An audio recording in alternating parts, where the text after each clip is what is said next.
গোটা মধ্যপ্রাচ্যকে একাই অশান্ত করে রেখেছিল ইসরায়েল। তাদের কাঁধে আমেরিকার হাত থাকায় আরব বিশ্বের কেউ চোখ তুলেও তাকাতো না।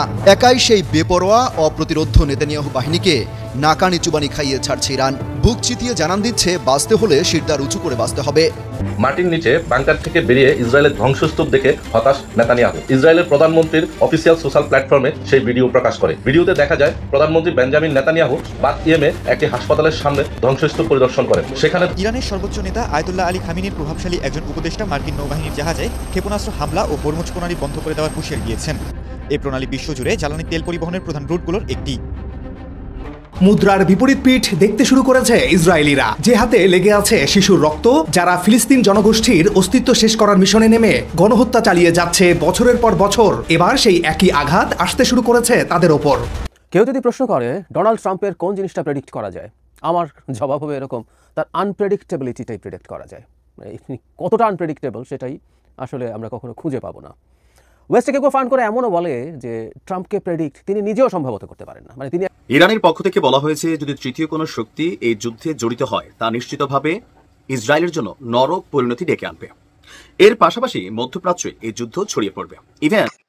আসসালামু আলাইকুম প্রিয় দর্শক শ্রোতা, নতুন একটি ভিডিওতে জানাচ্ছি আপনাদের স্বাগতম। ইরান ভয়ঙ্কর সুখবর জানালো গণমাধ্যমে। শুধু ইরান নয়, ইরানের পক্ষে কিন্তু রয়েছে এবং দক্ষিণ কোরিয়া, সেই সাথে কিন্তু রাশিয়াও হাত মিলেছে ইরানের সাথে। এবার কিন্তু ইসরায়েল একেবারে শেষ হয়ে যাবে এমনটা জানিয়েছে গণমাধ্যমে। আপনারা কিন্তু বিভিন্ন ভিডিও ফুটেজ থেকে বুঝে গেছেন ইরান কতটা শক্তিধর এই পৃথিবীর ভিতরে রয়েছে। যুক্তরাষ্ট্র ইরানের বিপক্ষে হতে গেলেও কিন্তু রাশিয়া এবং দক্ষিণ কোরিয়ার চাপে কিন্তু ইরানকে কোনোভাবে শেষ করতে পারছে না যুক্তরাষ্ট্র কিন্তু অবশ্যই পা হতে বাধ্য হয়েছে। আজকের এই ভিডিওতে আপনারা বিস্তারিতর মাধ্যমে সবকিছু বুঝতে পারবেন এবং দেখতে পারবেন। আমি বেশি কথা না বাড়িয়ে বিস্তারিত ভিডিওতে নিয়ে যাবো। তার আগে রিকোয়েস্ট করবো, যারা এরকম ভিডিও দেখতে পছন্দ করেন চ্যানেল সাবস্ক্রাইব করে পাশে থাকা বেল আইকনটি বাজিয়ে রাখবেন। ইতিমধ্যে যারা সাবস্ক্রাইব করে দিয়েছেন তাদের জানাচ্ছি অসংখ্য ধন্যবাদ। চলুন এই ভিডিওতে লাইক করে দিয়ে আমরা বিস্তারিত ভিডিওগুলো মোবাইলের স্ক্রিন থেকে ধারাবাহিকভাবে একের পর এক দেখে আসি। মুদ্রার বিপরীত পিঠ দেখতে শুরু করেছে ইসরায়েলিরা, যে হাতে লেগে আছে শিশুর রক্ত, যারা ফিলিস্তিন জনগোষ্ঠীর অস্তিত্ব শেষ করার মিশনে নেমে গণহত্যা চালিয়ে যাচ্ছে বছরের পর বছর। এবার সেই একই আঘাত আসতে শুরু করেছে তাদের ওপর। সবচেয়ে সুরক্ষিত অস্ত্র নিয়ে যে ইসরায়েল গর্ব করত, এখন তারাও বুঝতে পারছে সৃষ্টিকর্তা একজন আছেন যিনি বাড়াবাড়ি পছন্দ করেন না। অন্যের ওপর চাপিয়ে দেয়া নির্মম আঘাত কখনো কখনো নিজের দিকেও ফিরে আসে। এবার সেই আঘাত টের পাচ্ছে ইসরায়েলিরা। কেন পালিয়ে বেড়ানোই ইহুদিদের নিয়তি? ইরানে হামলার পর বিশ্বে আরো কোণঠাসা ইসরায়েল জুড়ে এত ভারতীয় কেন? চলুন বিষয়গুলো সম্পর্কে আরো বিস্তারিত জেনে আসি। কেন পালিয়ে বেড়ানোই ইসরায়েলিদের নিয়তি? গত 19 শতকের 30 ও 40-এর দশকের কথা। সারা বিশ্ব থেকে ইহুদিরা দলে দলে পালিয়ে আসতে থাকে আরব ভূখণ্ডে। তারা ফিলিস্তিনে এসে আরবদের কাছে আশ্রয় চায়, তাদের কাছ থেকে জায়গা কিনে বসবাস করতে শুরু করে।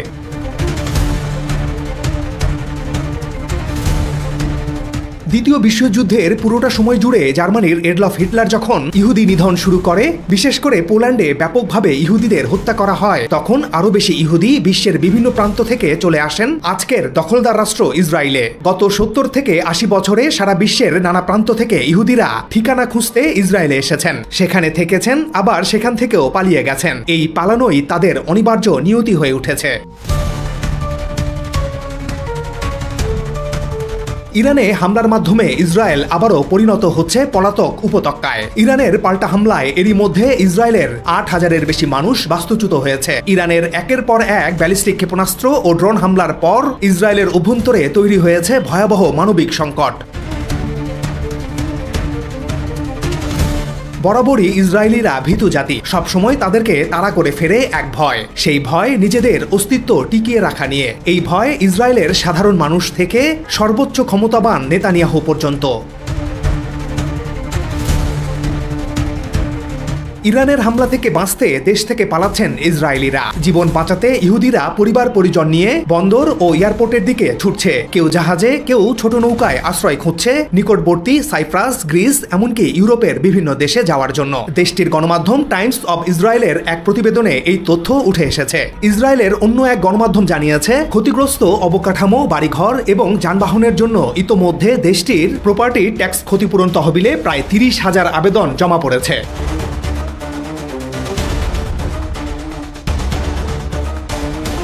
ইতিহাসবিদরা বলছেন, ঠিক 76 বছর আগে ইউরোপ থেকে জাহাজে করে আসা ইহুদিরাই ফিলিস্তিনের জমি দখল করে প্রতিষ্ঠা করেছিল ইসরায়েল রাষ্ট্র। এবার ইতিহাস যেন নতুনভাবে নিজেকে পুনরাবৃত্ত করছে। যাদের একদিন মনে হয়েছিল ভূমির মালিক, আজ তারাই যুদ্ধের ভয়াবহতায় দেশ ছাড়ছেন।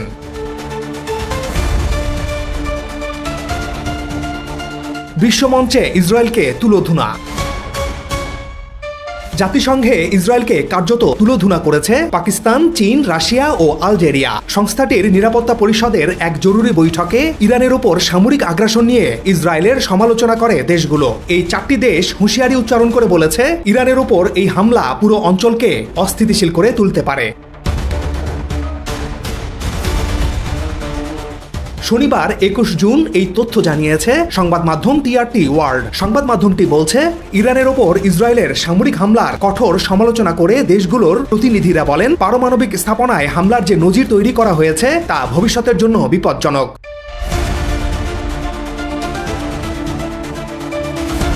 মূলত এই 4টি দেশের অনুরোধেই জাতিসংঘের নিরাপত্তা পরিষদে এই বৈঠক অনুষ্ঠিত হয়। বৈঠকে রাশিয়ার রাষ্ট্রদূত ভ্যাসিলি নেবেনজিয়া বলেন, ইরানের শান্তিপূর্ণ বেসামরিক পারমাণবিক স্থাপনাগুলোকেও লক্ষ্যবস্তু বানানো হচ্ছে। এতে ভয়াবহ পারমাণবিক বিপর্যয়ের ঝুঁকি তৈরি হয়েছে। এমন স্থাপনায় হামলা চালানো যায় না।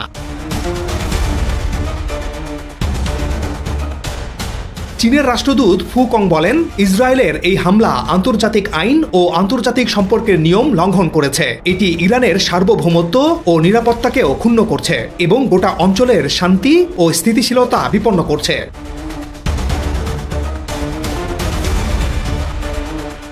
পাকিস্তানের রাষ্ট্রদূত আসিম ইফতেকার আহমদ বলেন, ইসরায়েলের প্রকাশ্য সামরিক আগ্রাসন ও হামলাগুলোকে আমরা নিঃসন্দেহে নিন্দা জানাচ্ছি। এটি কেবল একটি দেশের জন্য নয়, গোটা অঞ্চলের ও বিশ্ব শান্তির জন্য গভীর হুমকি। আলজেরিয়ার রাষ্ট্রদূত আমার বেলথ জামা এই হামলাকে বলেন, বিনা উস্কানিতে ও অযৌক্তিকভাবে চালানো এই হামলা জাতিসংঘ সনদের প্রকাশ্য লঙ্ঘন।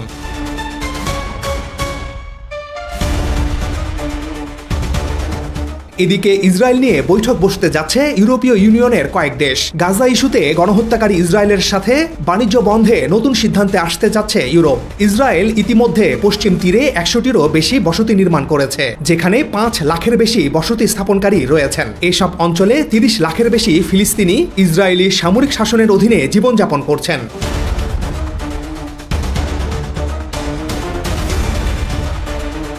এমন পরিস্থিতিতে ইউরোপের 9 দেশ Belgium, Finland, Ireland, Luxembourg, Poland, Portugal, Slovenia, Spain ও সুইডেন ইউরোপীয় কমিশনকে ইসরায়েলের বিরুদ্ধে বাণিজ্য নিষেধাজ্ঞা জারির প্রস্তাব তৈরির আহ্বান জানিয়েছে। এসব দেশের পররাষ্ট্রমন্ত্রীরা ইউরোপীয় ইউনিয়নের পররাষ্ট্র নীতি প্রধান কাজা কালাসকে লেখা গোপন চিঠিতে উল্লেখ করেছেন, ইসরায়েল অধিকৃত অঞ্চলে অবৈধ বসতি স্থাপন করছে। এমন কর্মকাণ্ড আন্তর্জাতিক আইন লঙ্ঘন করছে। ফলে এই অঞ্চলে পণ্য ও সেবার বাণিজ্য বন্ধ করা জরুরি।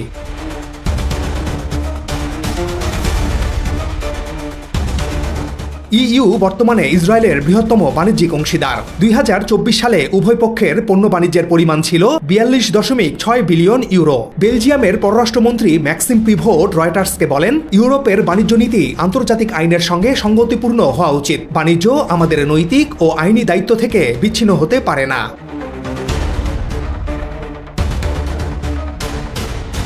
আগামী 23 জুন বেলজিয়ামের ব্রাসেলসে অনুষ্ঠিতব্য বৈঠকে ইইউ পররাষ্ট্রমন্ত্রীরা ইসরায়েলের সঙ্গে সম্পর্কের বিষয়টি পর্যালোচনা করবেন। সেখানে মানবাধিকার নীতির প্রতি ইসরায়েলের আনুগত্য নিয়ে সিদ্ধান্ত নেওয়া হতে পারে বলে ধারণা করা হচ্ছে। সুতরাং বিশ্বমঞ্চে কঠিন সময়ের মুখোমুখি ইসরায়েল, কিন্তু এরপরেও তাদের পক্ষে যুক্তরাষ্ট্র নির্লজ্জের মতো দাঁড়িয়ে আছে। ইসরায়েলে এত ভারতীয় কেন? ইসরায়েলের সাথে ভারতের সম্পর্ক বর্তমানে অনেক গভীর। বিশেষ করে কট্টর ইহুদিবাদী নেতানিয়াহু ও কট্টর হিন্দু মৌলবাদী নরেন্দ্র মোদীর মতো ব্যক্তিরা যখন দুই দেশের সরকার প্রধান, তখন এই সম্পর্ক গাঢ় হওয়ায় স্বাভাবিক। যা হোক, কাজ বা পড়াশোনার জন্য বহু ভারতীয় ইসরায়েলে রয়েছেন। ভারতের সরকারি তথ্য অনুযায়ী দেশটির প্রায় 20,000 কর্মী ইসরায়েলে আছেন। বেসরকারি হিসেবে এই সংখ্যা আরো অনেক বেশি হবে। সেখানে এই ভারতীয়রা বেশিরভাগই কেয়ার গিভারের কাজ করেন। তাছাড়া নির্মাণ শ্রমিক হিসেবেও সাম্প্রতিক সময়ে অনেক ভারতীয় ইসরায়েলে পাড়ি দিয়েছেন। বিবিসি জানিয়েছে, স্বাস্থ্য পরিষেবা ক্ষেত্রে নার্স, কেয়ার গিভার এবং অদক্ষ শ্রমিকদের জন্য ইসরায়েল ভারতীয়দের উপর নির্ভরশীল। ইসরায়েলের প্রবীণ নাগরিকদের একটা বড় অংশই এই কেয়ার গিভারদের উপর নির্ভর করেন। 2023 সালে ভারত ও ইসরায়েলের মধ্যে চুক্তি সই হওয়ার পর দ্বিপাক্ষিক চুক্তির আওতায় বহু ভারতীয় কর্মী সেখানে গেছেন। ভারতের পররাষ্ট্র মন্ত্রণালয়ের তথ্য অনুযায়ী এর মধ্যে 2025 সালের 10 মার্চ পর্যন্ত 6,694 জন ভারতীয় কর্মী ইসরায়েলে পৌঁছেছেন। ইসরায়েলি কর্তৃপক্ষ তাদের নিয়োগ করেছে। পাশাপাশি 195টি ইসরায়েলি কোম্পানিতেও ভারতীয় কর্মী নিয়োগ হয়েছে। এরপর গত বছর ইসরায়েল নির্মাণ কর্মী এবং কেয়ার গিভার মিলিয়ে প্রায় 15,000 ভারতীয় কর্মী সেদেশে পাঠানোর অনুরোধ জানায় ভারতকে। তবে এই যুদ্ধের ভয়াবহতা দেখে অনেক ভারতীয় এখন ইসরায়েল ছেড়ে নিজ দেশে ফিরে যাওয়ার কথা ভাবছেন।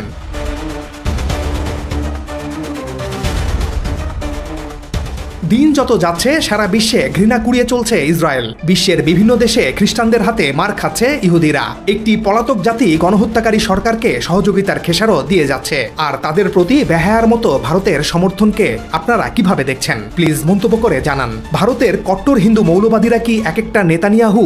মাটির নিচে বাংকার থেকে বেরিয়ে ইসরায়েলের ধ্বংসস্তূপ দেখে হতাশ নেতানিয়াহু ইসরায়েলের প্রধানমন্ত্রীর অফিসিয়াল সোশ্যাল প্ল্যাটফর্মে সেই ভিডিও প্রকাশ করে। ভিডিওতে দেখা যায় প্রধানমন্ত্রী বেঞ্জামিন নেতানিয়াহু বাত ইয়েমে একটি হাসপাতালের সামনে ধ্বংসস্তূপ পরিদর্শন করেন। সেখানে ধ্বংসস্তূপ দেখে অনেকটাই হতাশা প্রকাশ করেন তিনি। তার সঙ্গে থাকা বেশ কয়েকজন ঊর্ধ্বতন কর্মকর্তারাও তাকে সেখানকার ধ্বংসস্তূপ বর্ণনা দেন। সে সময় উপস্থিত কর্মকর্তারা নেতানিয়াহুকে বলেন, স্থানীয় প্রশাসনের সাথে আমরা হয়তো ছোট ছোট কাজের মাধ্যমে দেশের নাগরিকের সেবা দেওয়ার চেষ্টা করছি, কিন্তু স্যার আপনাকে বড় কাজটি করতে হবে, ইরানকে চরম শিক্ষা দিতে হবে। אנחנו בערכות מצב עם הרשות המקומית, אנחנו חזקים בעורף כדי שתוכלו לעשות כל מה שצריך בחזית. אני כאן בבית החולים סורוקה. ওয়ালটন আবারও মিলিয়নিয়ার অফারে ওয়ালটন ফ্রিজ কিনে আপনিও হয়ে যেতে পারেন মিলিয়নিয়ার। সে সময় নেতানিয়াহু তার ঊর্ধ্বতন কর্মকর্তাদের উদ্দেশ্যে বলেন, আমরা আমাদের অস্তিত্বের জন্য এক দুর্ভাগ্যজনক যুদ্ধে আছি। বেসামরিক নাগরিক, নারী ও শিশুদের হত্যার জন্য ইরানকে চরম মূল্য দিতে হবে, এমন হুঁশিয়ারি বার্তাও দেন তিনি। এছাড়াও নেতানিয়াহু বলেন, আমরা সামরিক স্থাপনাগুলোতে ক্ষেপণাস্ত্রের মাধ্যমে সঠিকভাবে লক্ষ্যবস্তু করছি, কিন্তু তারা এমন একটি হাসপাতাল আঘাত করেছে যা আমাদের লোকদের জন্য চরম দুর্ভোগ। এমনকি এখানে একটি শিশু বিভাগ রয়েছে যেখানে চিকিৎসারত শিশুরাও এই খুনিদের হাত থেকে বাঁচতে পারে নাই। আমরা এসবের পার্থক্যের কড়া জবাব দেব, তাদের ধ্বংস করে দেব। זה כל ההבדל בין דמוקרטיה שפועלת לפי החוק כדי להציל את עצמה מהרוצחים האלה ומול הרוצחים האלה שמעוניינים להשמיד אותנו. হাসপাতালে পরিদর্শন শেষে মাটির নিচে ব্যাংকারে ইসরায়েলি গোয়েন্দা বিভাগের ঘাঁটিতে যান নেতানিয়াহু। החיילים והחיילות גם בסדיר גם במילואים שעושים עבודת קודש. সেখানে তিনি গোয়েন্দা কর্মকর্তাদের নির্দেশ দেন, সৈন্যরা যেন আমাদের এমন গোয়েন্দা তথ্য দেয় যাতে আমরা যুদ্ধে জয়ী হই এবং ইরানকে মাটির সাথে মিশিয়ে দিতে পারি। חשיבות העבודה שנעשית כרגע להשגת הניצחון המוחלט. ראש אמ"ן, תודה רבה לך. অপর এক ভিডিওতে দেখা যায় ধ্বংসস্তূপ পরিদর্শন শেষে ইসরায়েলের প্রধানমন্ত্রী নেতানিয়াহু গণমাধ্যমকে বিস্তারিত অবস্থা তুলে ধরেন। וגם את עם ישראל, את ראשי הערים הנפלאים שלנו, נתן דיל שהוא אחד מראשי הערים הרבים שאני מדבר איתם. সে সময় তিনি বলেন, ইসরায়েল রাষ্ট্র তার সেরা অবস্থানে বিজ্ঞান, প্রযুক্তি ও অগ্রগতিতে সকলের উপর থেকে অস্তিত্বের হুমকি দূর করার জন্য পারস্পরিক সহায়তার মাধ্যমে মোকাবেলা করছে। מעל ראש כולנו, והעזרה ההדדית. এখানে হোমফ্রন্ট কমান্ডের সাহসী যোদ্ধারা আছেন। এখানে এমন মানুষ আছেন যারা ব্যক্তিগত ঝুঁকি নিয়ে মানুষকে বাঁচিয়েছিলেন। এখানে আসুন, আপনারা আমার সামনে আসুন। এরা আমাদের বীরগণ, বীরদের একটি জাতি যেখানে থেকে সেরা বাহিনী বেরিয়ে আসে। ওনারাই ইসরায়েলের জন্য মহান। আমরা এখানে সর্বত্রই এটি দেখতে পাই। সর্বোপরি নেতানিয়াহু বলেন, আমরা তেহরানের বাসিন্দাদের হুমকি দিচ্ছি না, আমরা তেহরানের শাসন ব্যবস্থাকে হুমকি দিচ্ছি। আমার মনে হয় সকল সরকারি কর্মকর্তারাই এটা খুব ভালো করে জানেন। আমরা প্রস্তুত আছি তেহরানকে উচিত জবাব দেব। গোটা মধ্যপ্রাচ্যকে একাই অশান্ত করে রেখেছিল ইসরায়েল। তাদের কাঁধে আমেরিকার হাত থাকায় আরব বিশ্বের কেউ চোখ তুলেও তাকাতো না। একাই সেই বেপরোয়া অপ্রতিরোধ্য নেতানিয়াহু বাহিনীকে নাকানি চুবানি খাইয়ে ছাড়ছে ইরান। বুক চিতিয়ে জানান দিচ্ছে, বাঁচতে হলে শিরদার উঁচু করে বাঁচতে হবে। দেয়ালে পিঠ ঠেকে যাওয়ার পর ইরান ইসরায়েলের বিরুদ্ধে যে যুদ্ধ শুরু করেছে তাতে একটুও সায় দিচ্ছে না আরব বিশ্বের তেমন কোনো দেশ। তবে ধীরে ধীরে ঠিকই তেহরানের পাশে দাঁড়াতে শুরু করেছে রাশিয়া, তুরস্ক, উত্তর কোরিয়া, ভেনেজুয়েলা সহ বাঘা বাঘা দেশগুলো। প্রকাশ্যে এখন তারা ইসরায়েলকে চোখ রাঙাচ্ছে। কোন কোন দেশ ইরানের পক্ষে অবস্থান নিয়েছে আর তারা কি বলছে? শুরুতে চুপচাপ থাকলেও এখন বসে নেই উত্তর কোরিয়া। যুদ্ধ চলবে আর সেখানে কিম জং উনের নাম থাকবে না, তা কি করে হয়? রকেটম্যান খ্যাত কিম জং উন তো ইসরায়েলকে রীতিমতো মধ্যপ্রাচ্যের ক্যান্সার হিসেবে আখ্যায়িত করেছে। নিজের রকেটম্যান নামের সুবিচার করতে যেন ঠুসঠাস ডজনখানেক রকেট ছড়ে এনে দিন। ইরাকের সরকার আনুষ্ঠানিকভাবে তেমন কিছু না বললেও দেশটির জনগণ ঠিকই রাস্তায় নেমে গেছে ইরানের পক্ষে। মার্কিন কর্তৃত্ববাদের বিরুদ্ধে অবস্থান নিয়ে দূতাবাস কর্মকর্তাদের পর্যন্ত আপাতত হটিয়ে দিয়েছে ইরাকের মানুষ। রাশিয়া এবার প্রকাশ্যে ইসরায়েলকে হুঁশিয়ারি দিয়েছে। তারা বলছে ইরানের পরমাণু বিদ্যুৎ কেন্দ্রে কোনোভাবেই হামলা চালানো যাবে না। এতে যুক্তরাষ্ট্র যেন নাক না গলায় তা নিয়েও সতর্ক করা হয়েছে। ইরানের বাসিন্দাদের উপর ইসরায়েলি হামলার নিন্দা জানিয়েছে দক্ষিণ আমেরিকার দেশ ভেনেজুয়েলা। তাদের জনগণও ইরানকে সমর্থন জানিয়ে মিছিল পর্যন্ত করেছে।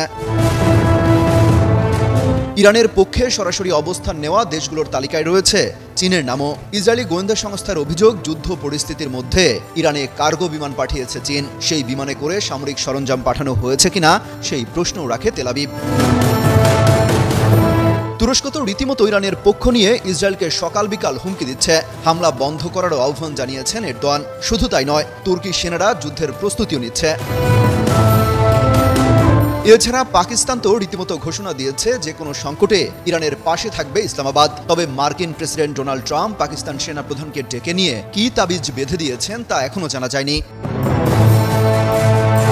এছাড়া ইরানের হয়ে সরাসরি যুদ্ধে জড়িয়েছে ফিলিস্তিনের গাজার স্বাধীনতাকামী সংগঠনের সদস্য, ইয়েমেন এবং লেবাননের বিদ্রোহীরা। তারা মাঝে মাঝে ইসরায়েলকে লক্ষ্য করে রকেট আর ক্ষেপণাস্ত্র হামলা চালিয়ে যাচ্ছে।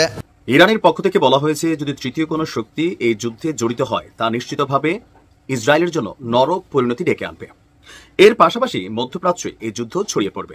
ইভেন যেই মিত্ররা ইসরায়েলকে ইরানের বিরুদ্ধে হামলা চালানোর জন্য ক্ষেপণাস্ত্র অথবা যুদ্ধ বিমান অথবা যে কোনো সামরিক সরঞ্জাম দিয়ে সহযোগিতা করবে, তাদের কোনো স্থাপনা, তাদের কোনো ঘাঁটি যদি মধ্যপ্রাচ্যের কোনো দেশে থাকে, তাহলে ইরানের পরবর্তী টার্গেট হবে সেই দেশের সেই সামরিক স্থাপনাগুলো।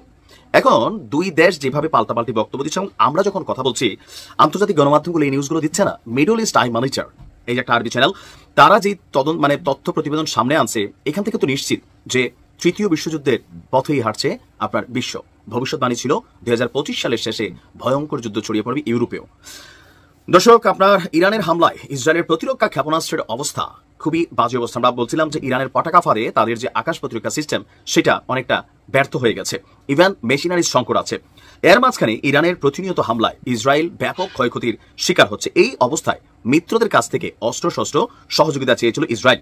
ইসরায়েলের আয়রন ডোম এবং আকাশ প্রতিরক্ষাকে আরো শক্তিশালী করার জন্য এবার মিত্ররাষ্ট্র যুক্তরাষ্ট্র এবং জার্মানি থেকে বড় ধরনের সামরিক সরঞ্জামের এক চালান নেমেছে।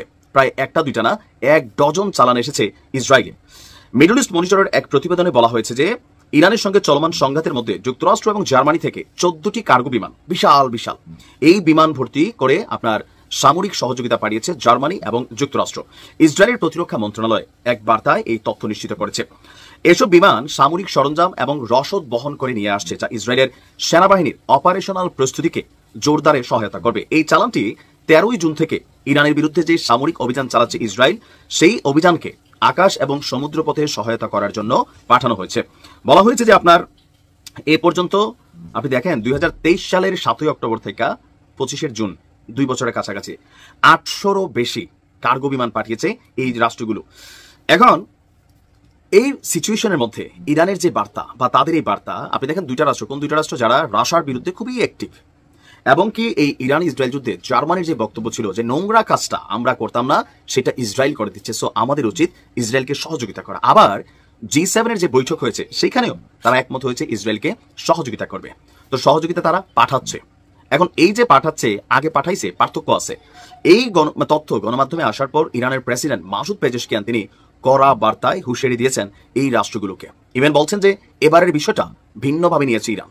আর অলরেডি আমরাও গেল নিউজ করি হয়তো 5-6 বছর, বাট এই যুদ্ধগুলোর যে আপডেটগুলো টেলিভিশনে গণমাধ্যমে দেখছি, এরকম কিন্তু পাল্টাপাল্টি লম্বা সময় যুদ্ধ হয় না। এবং ইরান যতটা এখন অ্যাডভান্টেজ পাইতেছে বা যে জায়গাটা আছে, এরকম দৃশ্য কিন্তু আর আগে আমরা কখনো দেখি নাই। তবে পরিস্থিতি যেভাবে ধারণ করছে, চীন যুক্তরাষ্ট্রকে আগুনে ঘি না ঢালার জন্য সতর্কতা করেছে। রাশিয়া বলছে যে রাশিয়ার এখানে স্বার্থ আছে, যদি ইরানে বড় কোনো অভিযান হয় তাহলে রাশিয়া ইরানের পাশে দাঁড়াবে।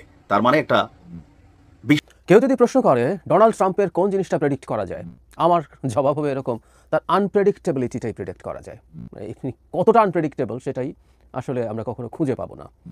ওয়েস্টে কেউ ফান্ড করে এমনও বলে যে ট্রাম্পকে প্রেডিক্ট তিনি নিজেও সম্ভবত করতে পারেন না। মানে তিনি একটা কথা কখনো হয়তো বললেন, সেই কথাটা হয়তো মন থেকেই বলেছিলেন, কিন্তু উনি এত ইম্পালসিভ, উনি হঠাৎ হঠাৎ যে কোনো কিছু করে ফেলতে পারেন। আমরা নিশ্চয়ই এর মধ্যে এই খবরটা দেখেছি, আমেরিকা ইরানে হামলা করেছে। আমেরিকা ইরানে হামলা করবে এই সম্ভাবনা বেশ ভালোভাবেই ছিল। আমি গতকাল তার একটা বক্তব্যের সূত্র ধরে বলেছি যে তিনি এই সম্ভাবনাটা রাখছেন। এটা তিনি নেহায়াত যে ইরানকে ভয় দেখাতে চাইছেন তা না, তিনি এই সম্ভাবনাটা রাখছেন। কিন্তু যে কারণে কেউ বা অনেকেই একটু অবাক হয়েছেন সেটা হলো একটা মানুষ এতটা আনপ্রেডিক্টেবল হবেন এটা হয়তো অনেকেই ভাবেননি। আমরা জানি ইসরায়েল ইরানের সংঘর্ষ শুরু হয়ে যাওয়ার পর, আমি কয়েকদিন আগেই বলেছিলাম যে এটা একটি যুদ্ধ বলা যাবে না, কারণ দুটো দেশের কেউই পরস্পরের বিরুদ্ধে যুদ্ধ ঘোষণা করেনি। সেই সংঘর্ষের পর একটা পর্যায়ে এসে ডোনাল্ড ট্রাম্প ইরানকে 2 সপ্তাহ সময় দিয়েছিলেন যেন এর মধ্যে ইরান তার দাবি মেনে নেন, নিঃশর্ত আত্মসমর্পণ এবং তার পারমাণবিক কর্মসূচি বন্ধ করা ইত্যাদি। অনেকেই ভেবেছিলেন এই 2 সপ্তাহ তিনি সময় নিচ্ছেন, যে কোনো কারণেই হোক, একটা হতে পারে যে এর মধ্যে ইরানের উপরে চাপ তৈরি করবেন, নেগোশিয়েট করবেন, অথবা হামলার প্রস্তুতি নেবেন, হামলার জন্য কিছু মিলিটারি হার্ডওয়্যারের প্রস্তুতি প্রয়োজন হয়। কিন্তু এই 2 সপ্তাহ সময় তিনি দেবেন এই রকম একটা আলাপ হয়েছিল। কিন্তু না, দেখা গেল তিনি ইরানের 3টা পারমাণবিক স্থাপনা ফোর্দো, নাতাঞ্জ এবং ইস্পাহান 3 জায়গাতেই অ্যাটাক করেছেন। বিশেষ করে ফোর্দোর কথা তিনি আলাদাভাবে বলেছেন তার ট্রুথ সোশ্যাল স্ট্যাটাসে, যেটার মাধ্যমে তিনি এই হামলার কথা বিশ্ববাসীকে জানিয়েছেন। সেখানে বিশাল বমিং হয়েছে ইত্যাদি ইত্যাদি। কারণ দীর্ঘদিন থেকে দীর্ঘদিন মানে এই সংঘর্ষ হওয়ার পর দীর্ঘ সময় ধরে ফোর্দো যে পারমাণবিক স্থাপনা সেটা নিয়ে প্রচুর আলোচনা হয়েছে। সেখানে তাদের সবচেয়ে সফিস্টিকেটেড, সবচেয়ে মানে মূল সেন্ট্রিফিউজগুলো যেগুলোর মাধ্যমে ইউরেনিয়াম এনরিচমেন্ট হয়, সেই সেন্ট্রিফিউজগুলো ওখানে সবচেয়ে বেশি আছে এবং সেটা পাহাড়ি এলাকায় খুবই মাটির গভীরে আছে। সেখানে আমেরিকা অ্যাটাক করে সেটাকে ধ্বংস করবে এই আহ্বান নেতানিয়াহু জানাচ্ছিলেন, কারণ যে বোমা দিয়ে এটা ধ্বংস হওয়া সম্ভব বলে বলা হচ্ছিল GBU-57, সেই বোমা আমেরিকারই আছে। শুধু সেটা না, সেই বোমা ভীষণ ভারী, 13-13.5 টন ওজন একটা বোমার। সেই বোমাটা ক্যারি করে নিয়ে যাওয়ার মতো বিমান একমাত্র আমেরিকারই আছে, B-2 স্পিরিট। ইনফ্যাক্ট B-2 দিয়ে অ্যাটাক হয়েছে, এটাই আমরা এখন পর্যন্ত জানতে পারছি। জনাব ট্রাম্প যে কাজটা করলেন সেটা খানিকটা অবাক কারো লাগলো যে 2 সপ্তাহ আগেই, এটা ওই যে বললাম তার আনপ্রেডিক্টেবিলিটিটাই প্রেডিক্টেবল, সুতরাং এটাও খুব অবাক হওয়ার ব্যাপার না। আমরা একটু আলোচনা এখন করবো এটার ইম্প্যাক্ট কী হতে পারে, এটা ভবিষ্যতে কী রেজাল্ট আমাদের দিতে পারে। মধ্যপ্রাচ্যে কি একটা অল আউট যুদ্ধ বেঁধে যাবে, ইরানের কী করলে তার দিক থেকে ভালো হয়। সবার আগে আমরা একটু জানতে চাই কতটা ক্ষয়ক্ষতি হতে পারে। যেমন ধরুন আমরা ফোর্দো নিয়ে এই কথা বলি, মানে এখানে বাংকার ব্লাস্টার দিয়ে এটা ধ্বংস করা যাবে এই সম্ভাবনা খুব কম। মানে GBU-57 পেনিট্রেটিং পাওয়ার যতটা, নাতাঞ্জে যে স্থাপনা আছে ভূগর্ভস্থ স্থাপনা সেটা আরও নিচে আছে বলেই পপুলারলি নোন। মানে এগুলো প্রত্যেকটা আসলে ক্লাসিফাইড তথ্য, সবই ক্লাসিফাইড, মানে এটা কত নিচে আছে সেটাও ক্লাসিফাইড, এমনকি GBU-57 যে তথ্য পাই যে এটার পেনিট্রেটিং পাওয়ার এতটা, এটাও আসলে ক্লাসিফাইড তথ্য। এগুলো অনেকগুলো বিভিন্ন সূত্র থেকে পাওয়া যায়।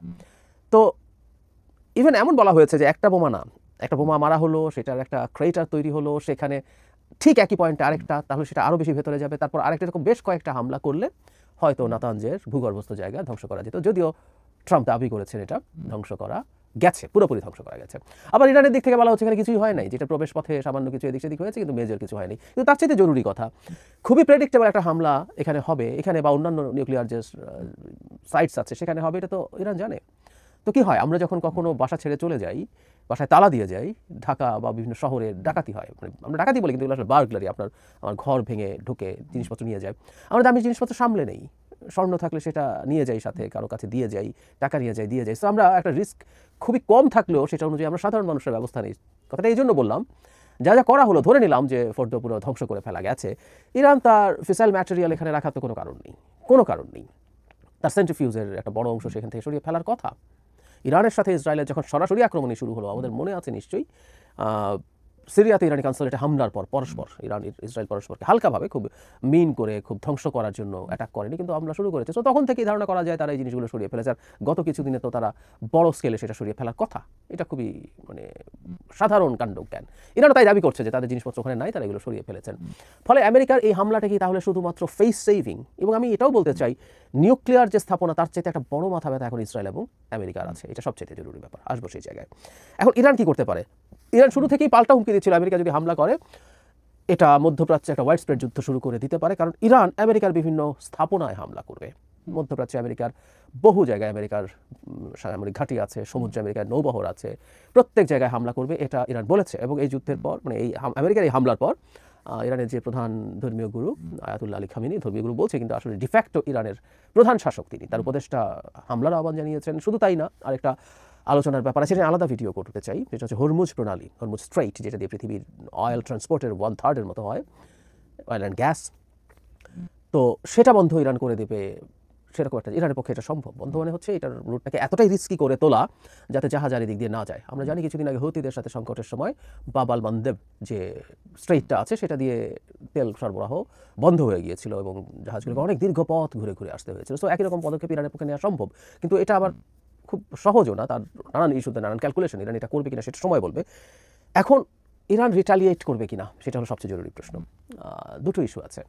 একটা হলো ইরান আমেরিকার এরকম একটা আক্রমণের পর সে আগে একটা হুমকি দিয়ে রেখেছে, সে যদি এখন পাল্টা কিছু না করে এটা ইরানের রাষ্ট্র হিসেবে তার প্রেস্টিজের সমস্যা করে। সে মধ্যপ্রাচ্যে একটা শক্তিশালী বা সবচেয়ে শক্তিশালী দেশ হতে চায়, সে একমাত্র বা প্রধান সুপার পাওয়ার হতে চেয়েছে। তার সাথে সৌদি আরবের সংকট আছে, ইসরায়েলে তো আছেই। সো সে বলার পরে এটা না করে থাকা তার জন্য কঠিন, সুতরাং সে কিছু করতে পারে, কিন্তু এটা করা মানেই হচ্ছে আরও আমেরিকান অ্যাটাক আমন্ত্রণ করা। ও যদি এবার চুপ করে থাকে তাতেও কি বন্ধ হবে? খুব সম্ভাবনা নেই, কারণ বলছে অন্য একটা ফ্যাক্টর এখানে জড়িত হয়েছে। তাহলে আমরা এই জায়গাটা খেয়াল করি, ইরান যদি অ্যাটাক করে তাহলে আমেরিকা আরও পাল্টা আঘাত করার তার যুক্তি তৈরি হবে নিজের কাছে বা তার জনগণের কাছে যে আমেরিকান অ্যাসেটস অ্যাটাক হচ্ছে ইরানকে দিয়ে এখন সরাসরি, সুতরাং আমরা রিটালিয়েট করব। ইরান আরও অনেক বেশি আক্রমণের শিকার হতে পারে। ফলে অ্যাপারেন্টলি এটা মনে হতে পারে ইরান যদি চুপ থাকে এখন যতটুকু হয়েছে, কারণ তার আসলে মেজর ক্ষয়ক্ষতি হয় নাই, মানে যে 3টা স্থাপনায় তারা আক্রমণ করেছে আমেরিকা সবগুলো যদি খুবই সাকসেসফুল হয়েও থাকে, ইরানের যে মূল জিনিস বাঁচানোর দরকার ছিল সেটা সে আগে সরিয়ে ফেলেছে। এটা একটু আগেই বললাম, তার পারমাণবিক প্রযুক্তির যা যা আছে, তার যা টেকনোলজিক্যাল হার্ডওয়্যার যেগুলো ওখানে রয়েছে সেগুলো সরিয়ে ফেলার কথা। তো এটা ভেবে ইরান যদি মনে করে যে আমি আর পাল্টা আক্রমণ করলাম না, so that I can avoid further American attacks, এটা ভাবতে পারে। এটা আমার কাছে মনে হয় নট এ ব্যাড অপশন। কিন্তু ওই যে বললাম, ইরান এখন যুদ্ধ মোডে চলে গেছে। ইরানের এই যুদ্ধ ভাবটা প্রাথমিকভাবে মনে হচ্ছিল যে তাদের মধ্যে সমাজে কিন্তু মারাত্মক বিভক্তি আছে, আমি একদিন এটা নিয়ে কথা বলেছিলাম, সেটাকে উস্কে দেয় কিনা নেতানিয়াহু। ইনফ্যাক্ট এটাকে উস্কে দিয়ে ইরানের এই রেজিম পতনের কথা ভাবছিলেন অ্যাটাকের মাধ্যমে, কিন্তু অনেক ক্ষেত্রেই দেখা গেল জনগণের মধ্যে সলিডারিটি বেড়েছে, ইসরায়েলের বিরুদ্ধে জনগণ একাট্টা হয়ে উঠছেন। ফলে ইরান মনে হয় না এই মুহূর্তে খুব সরে আসবে এটা থেকে, এবং সে তার ক্যাপেবিলিটি দেখাতে পেরেছে।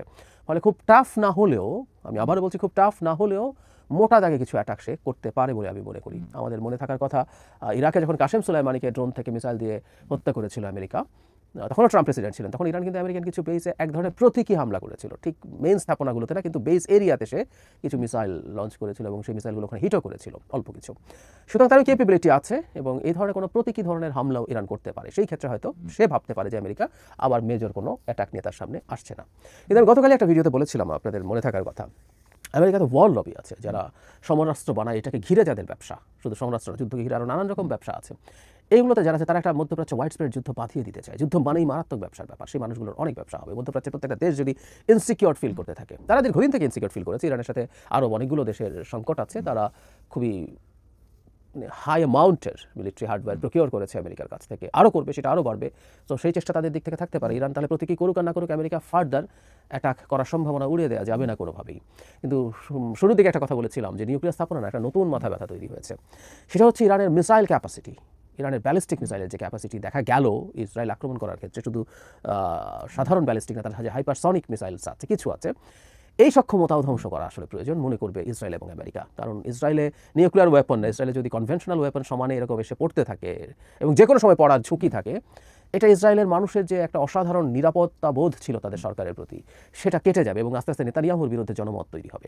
সুতরাং নিউক্লিয়ার যে ম্যাটেরিয়াল সেটা ধ্বংস করা হলো কি হলো না, তার চাইতে এখন নতুন বাস্তবতায় এই যে এখন মিসাইল, যে তাকে তার মিসাইল ক্যাপেবিলিটি বন্ধ করতে হবে। কারণ আমি এটা আলোচনা করেছি, আগে ইসরায়েল চিন্তা করতো যে সে যত মিসাইলই পাঠাক আমি এগুলো নিউট্রালাইজ করবো। তার 3 স্তরের যে ডিফেন্স সিস্টেম আছে, অ্যারো 3, অ্যারো 2, ডেভিড স্লিং এবং আয়রন ডোম সব মিলে, কিন্তু সেই ক্যাপেবিলিটি যখন আস্তে আস্তে তার যেহেতু মানে ক্যাপেবিলিটি কমে গেছে, তার ইরান যে পরিমাণ ড্রোন, ক্রুজ মিসাইল সহ ওভারওয়েলম করছে, তার যে এটাকে নিউট্রালাইজ করার জন্য যে পাল্টা ক্ষেপণাস্ত্র সেগুলোর সংখ্যা যেহেতু কমছে, তাহলে ইরানের এই লঞ্চিং বন্ধ করতে হবে এবং ইরানের এইখানে যেটা তৈরি হয় ব্যালিস্টিক মিসাইল যেখানে তৈরি হচ্ছে সেগুলো ধ্বংস করতে হবে। সেই বিবেচনা যদি করি, আমেরিকার আরও মেজর অ্যাটাক রুল আউট করা যাবে না। আর ডোনাল্ড ট্রাম্প যখন একবার আক্রমণ করে ফেলেছেন, একবারও যদি আক্রমণ না করতেন, ভয় দিয়ে চাপ দিয়ে যদি একটা ডিল করাতে পারতেন, যেটা তিনি প্রায় বলেন, তিনি আসলে এই একটা ব্র্যান্ডিং যেহেতু নিজ সম্পর্কে করেন, আমি যুদ্ধ ছাড়াই ডিল করাতে পারি, সেটা হয়তো তার জন্য ভালো হতো। কিন্তু আমাদের দেশেরও কিছু মানুষ মনে করতেন ডোনাল্ড ট্রাম্প প্রেসিডেন্ট হওয়া উচিত, কারণ তিনি যুদ্ধ করবেন না।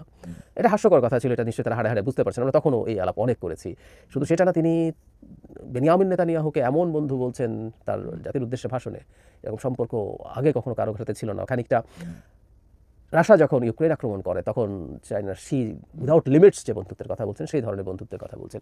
সুতরাং বটম লাইন হচ্ছে নেতানিয়াহু সফল হলেন, তিনি চেয়েছেন ট্রাম্পকে যুদ্ধে ডেকে আনার জন্য, টেনে আনার জন্য।